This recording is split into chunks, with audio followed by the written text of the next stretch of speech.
ऐकून घ्या ना का अहो जरा थांबा ना, मला हे कळत नाही बीडकरांनो, ह्याच्या आधी कुणी लक्ष दिलं नाही.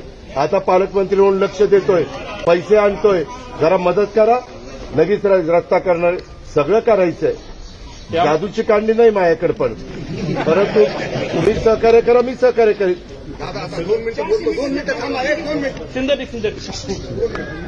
महत्वाचा विषय काय बोला बोला साहेब. विषय काय आहे, सध्या आम्ही रोज इथे हे जे कचरा आहे ना, ते बीड शहरात आणून इथे रोज जाते. बरोबर आहे. तात्काळ बंद करायचं. ऐका ना, सांगतो ना बाबा, सांगतो ना. चीफ ऑफिसर आता जरा इथे जरा बाजूला, हे आता येताना आपण बघितलं ते हे नको गोडाऊन टाईप, तर तिथं इतका प्रचंड कचरा, तिथे एक ट्रॅक्टर उभा होता, पण त्याला आपल्याला पर्यायी व्यवस्था करावी लागेल. तुम्ही मला सांगा की कचऱ्याची विल्हेवाट लावण्याच्या करता हा इथं कचरा, ही जागा कुणाची आहे हे एक जरा बघितलं पाहिजे जिल्हाधिकारी महोदय.